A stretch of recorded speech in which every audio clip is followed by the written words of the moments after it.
Hello and welcome to my podcast. Do me a favor, subscribe to the Keim Report wherever you get your podcast. You're watching on YouTube. Hit that like button, hit that subscribe button. You can find us there as part of Ampire Media. That's Ampire.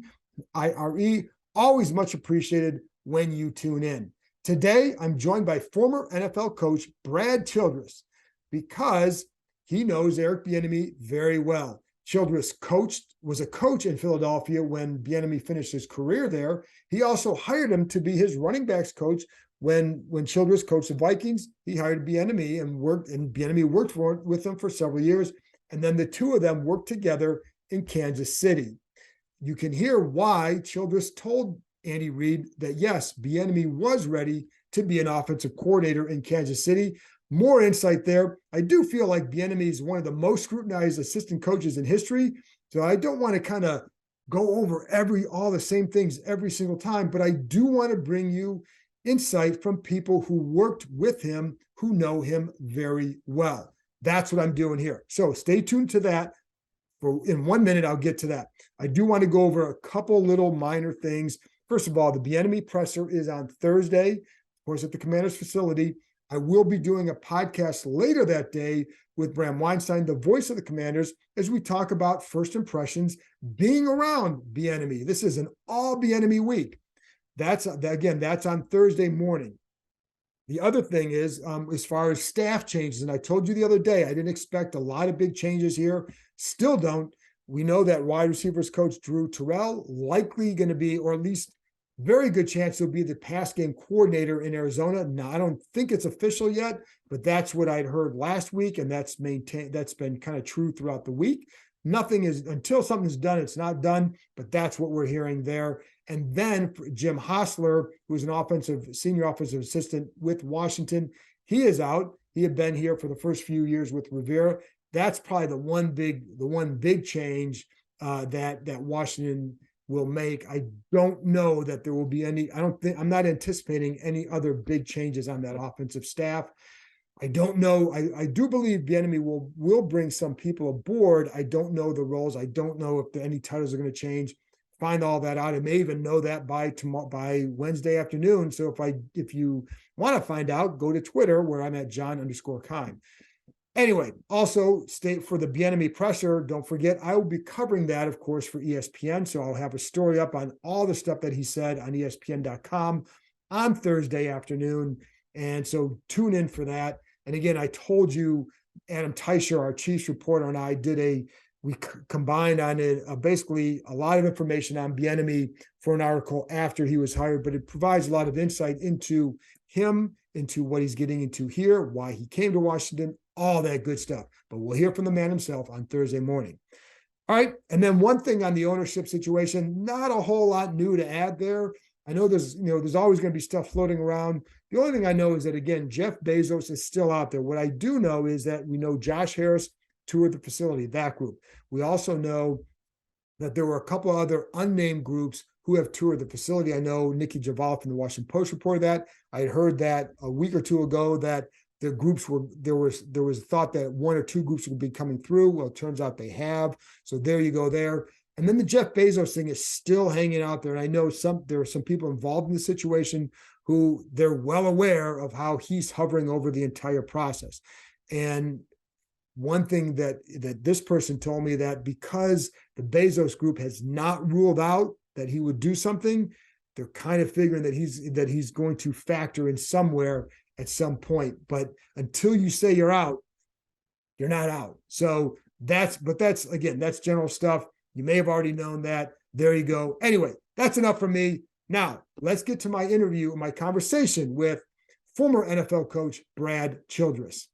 Brad, you have obviously a lot of experience with Eric Bienemy, and I'm kind of asking anybody who knows him, what do you think Washington is getting in Bienemy? Well, I think they're getting an incredibly passionate football coach. He loves what he does. He can be emotional, which football's an emotional game sometimes. But a guy that's competed at the very highest level, a guy that's coached at the very highest level, and obviously with a really interesting offense. With that said, they'll be passing, but he has a lot of respect for being able to run the football, and anytime you can play good defense and stop the run, and run the ball is a pretty good formula. You had him on your staff at Minnesota. You hired him to be there. I think that was his first NFL job. What is it that you saw in him as a young coach that made you want him to be on your staff? Yeah, so John, he was on in 1999 was his last year playing. I was at the Philadelphia Eagles, and he was primarily a special teams guy, a special teams captain, back, third string running back.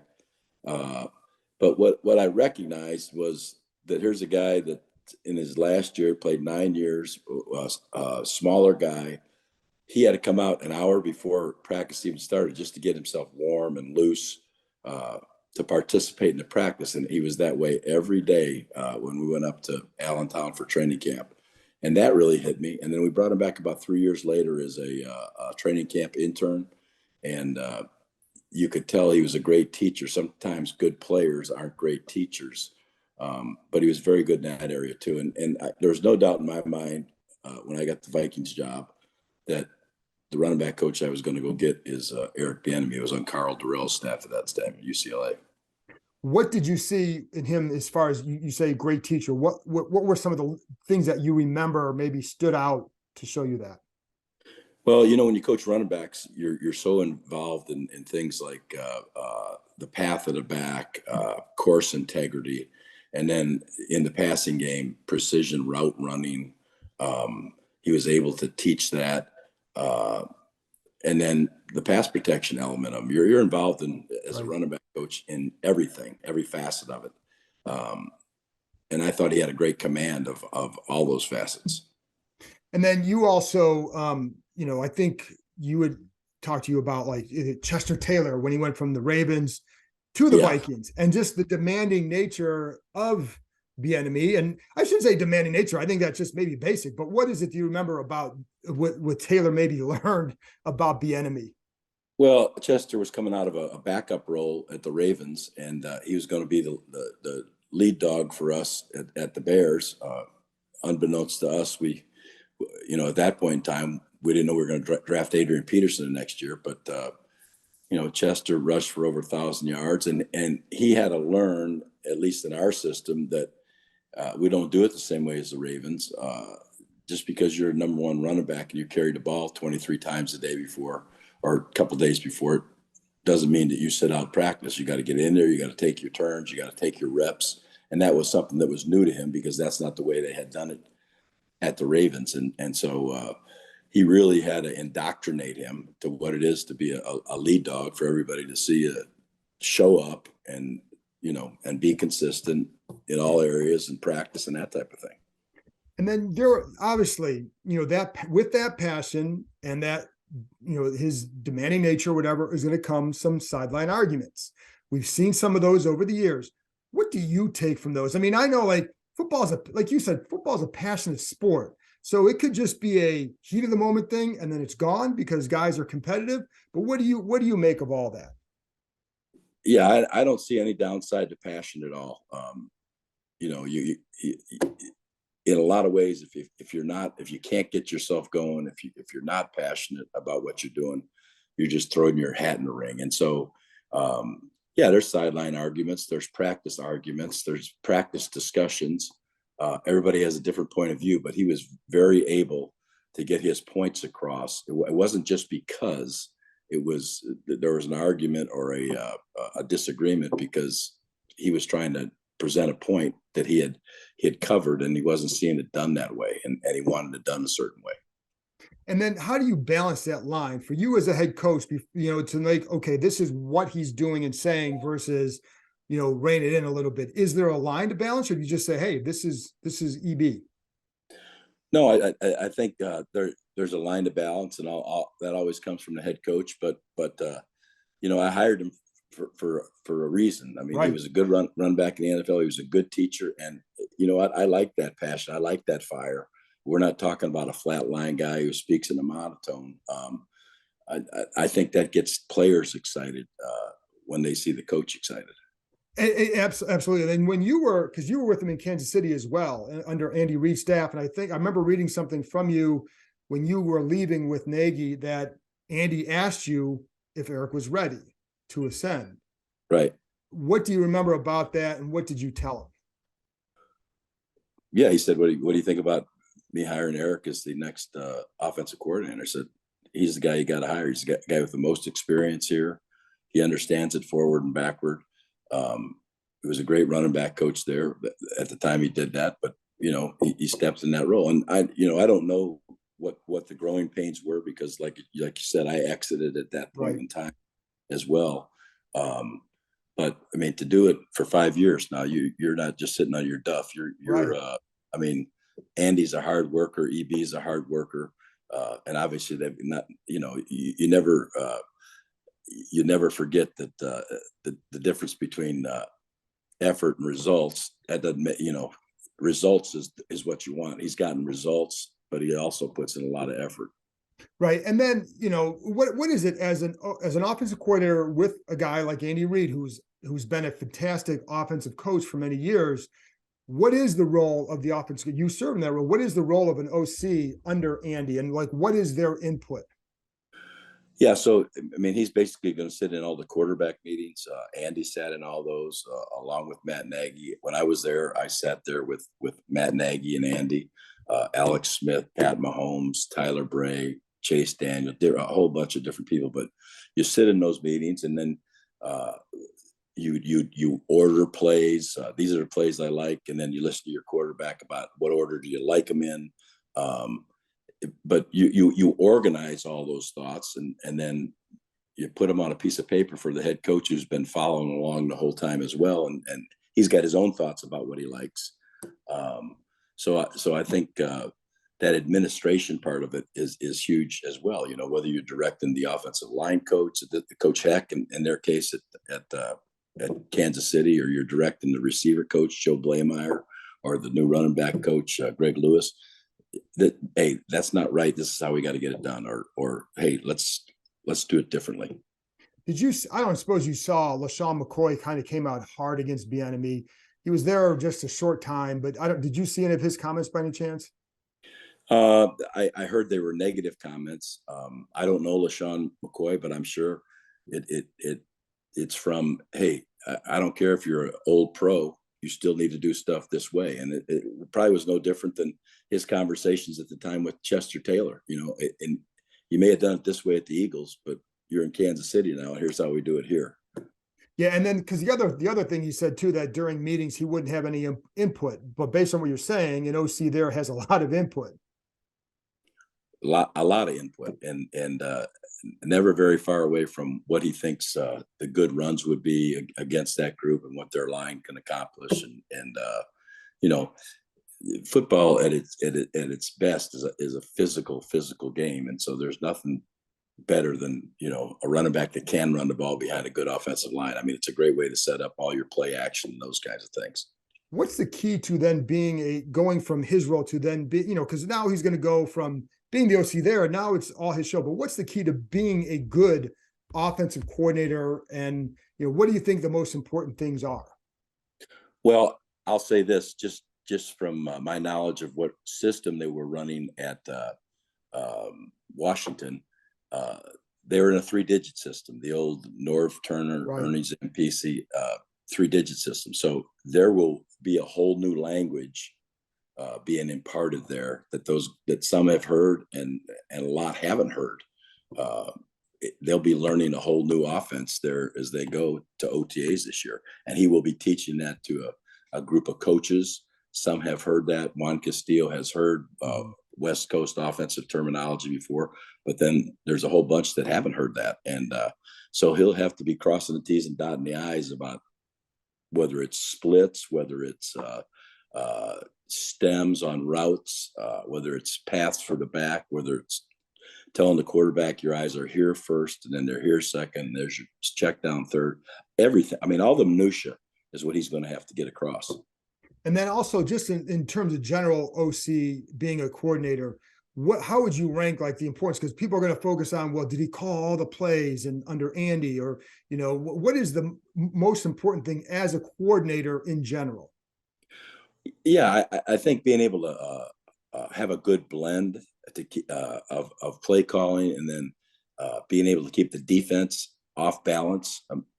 Surely that's a huge effort. I mean, understanding that, hey, if they're killing you with the pass rush, you've got the great screen game, which Kansas City is known for. I mean, there's certain teaching points. Everybody screens, but there's certain teaching points that he will demand about what path the running back gets on, what path the offensive line get on as they start to head down the field, so they don't look like a bunch of drunken pirates as they're running out there.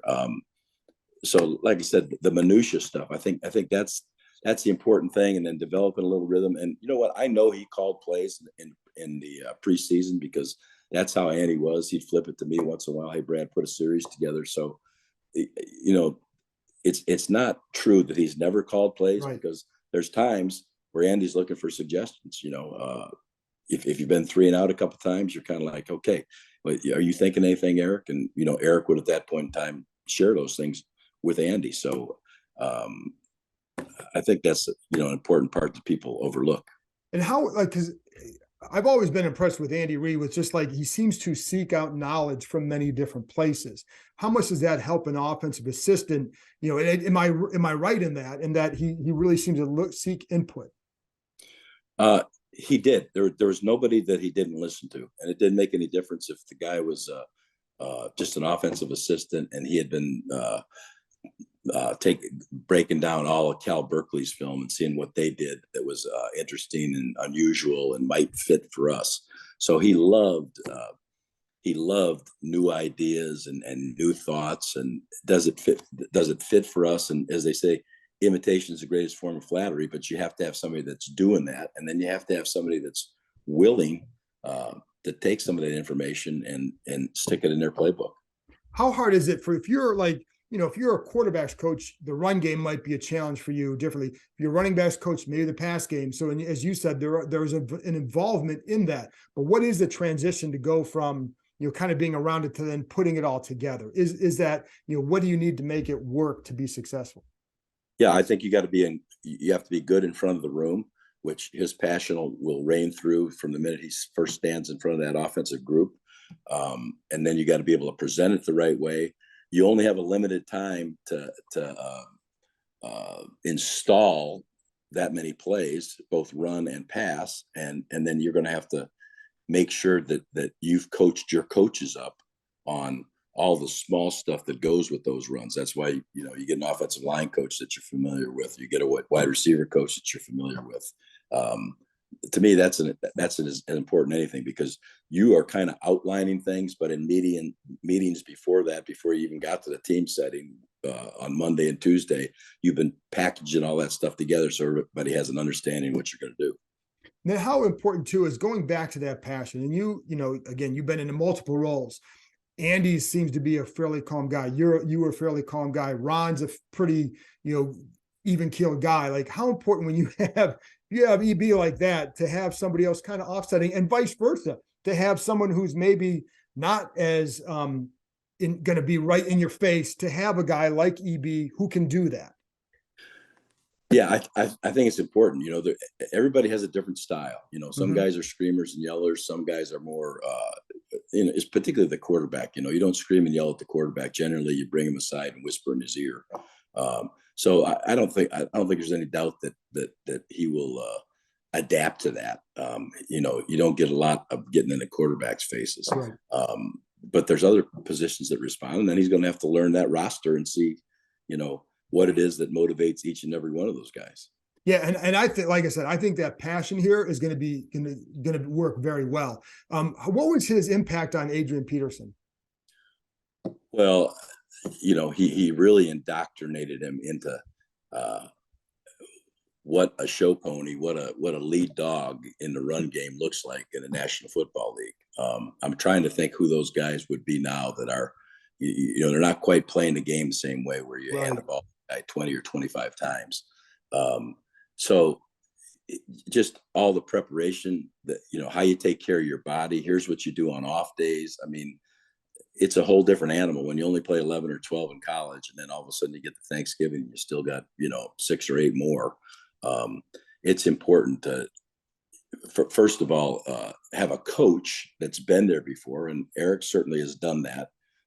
having to get himself ready for a Wednesday practice. And then a guy like Tony Richardson, that Eric was coaching as well, was a guy that had a long career, did a great job of taking care of his body, and was able to model some things for Adrian Peterson. And Eric was able to direct Tony to share those things with AP. And then you saw him kind of run with the ball, literally. How much would he push him in practice? Oh, he would push him. He would push him. I mean, whether it was ball security, whether it was running away from a handoff because he's trying to use his speed to circle the defense, talk to him about course integrity. I mean, he got every ounce of juice, even though he was a tremendous player in his own right. I mean, he got everything out of him every day and every game.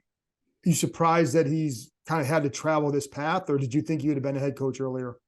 No, I thought by now, I should say, not yet, but yeah. Yeah, I thought he would have been by now. But, I got to tell you something interesting, John. I sat at a table with an owner sitting right next to me. He shall remain nameless. And it was back when they were talking about the Rooney Rule.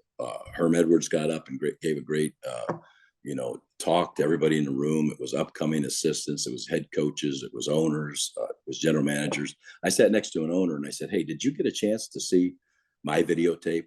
And the guy said, yeah, I saw it. I was familiar with it. And he ended up hiring another guy. And I said, can you give me any pointers on anything you were looking for that you didn't see, that I could do better, And he says, "You want to be honest with me?" And I said, "Yeah, I absolutely want you to be honest with me." And he said, "Yeah," he says, "I couldn't get by the mustache." And I was speechless, because I'm not shaving my mustache. I've had a mustache since forever. So when you talk about Eric not being able to have an opportunity, you just don't know what are in those guys' minds and what exactly it is they're looking for. And I appreciated that coach, that owner's honesty, but you talk about hitting you right between the eyes. Now that was really a revelation. I'll have to admit, that's not what I thought he would have said to you. Like, of all the things that you could have said, here are 10 things you may have said, I would not have picked that one. I've never heard that one before, but you're right. Like, you never know what they're thinking. I've heard guys here where they'll say, candidate X was by far the best interview, but they hired someone else because they already knew going in that this was the guy they're going to hire. Yeah. It's not supposed to happen that way. I mean, Right. By design, that's why it's, so they could embrace all comers as they come in the door. But hopefully we're taking baby steps toward alleviating that. Although probably the past 20 years would tell you that they're very baby steps. The last thing then, you were also on that staff with Ron Rivera, saying I'm sure you know him well. And like now Eric's joining this staff. First of all, what kind of coach do you think Ron Rivera is? And this is clearly a big year for both those men. Yeah, so Ron was in a tough situation because Jim Johnson was a lifelong defensive guy, a linebacker guy. At some point, he coached the defensive line, but basically a linebacker guy. So he was very hard on Ron, but it was good, because that was a guy that was coming from professional football, really hadn't coached before, and basically he had to impart that knowledge and teach him exactly how to do everything. So he learned it, kind of at the knees of Jim Johnson, and then his own career took off. He was able to go to Chicago and obviously on to San Diego. But I think those two having been together and following each other throughout the years, they've been in a lot of the same rooms. They've been in a lot of the same meetings as you go to the combine. But I think they'll work tremendously together. And I think they'll do a great job of offsetting each other's strengths. I apologize. I did have one more because what you know about that offense, and I don't know how much you know about Washington's roster. Have you watched much of them at all? The skill talent and all that? I really haven't. I know there'll be some base concepts that he starts with. I mean, it's going to feel like they're drinking out of a fire hose. I'm sure that offense as they start there, but there'll be base concepts. And then certainly you got to look and see, hey, what can your offensive line accomplish? I'd like to do this. What can your quarterback accomplish? Is he good? Does he need to be on the move? Is he a pocket guy? Can we quarter roll him? I think he's going to evaluate all that stuff. I know he's probably knee deep Right. in looking at all that film right now about who are these guys, who's coming back, we're not sure is coming back. But I think there's enough variety that they'll be able to use those guys' strengths to their advantage. And what's the key to making that offense in general work? I would say, number one, decision making. The second thing would be accuracy. I think that's huge. I mean, you can forget about how big an arm a guy's got. Is he accurate with the football, and is he throwing it to the right guy and making good decisions? And then if you're playing good defense, I mean, Eric, particularly having coached the running backs before, having respect for the football and not giving it to the other team. I mean, he'll impart that through and through on that offensive side of the ball. Brad, I appreciate your time and your insight. Great stuff, and thank you very much. You're welcome, John.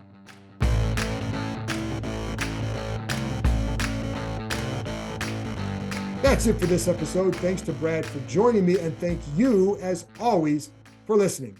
I'll be back on Thursday, late Thursday afternoon, with another podcast, wrapping up our first impressions of meeting Eric Bienemy after his press conference. Talk to you next time.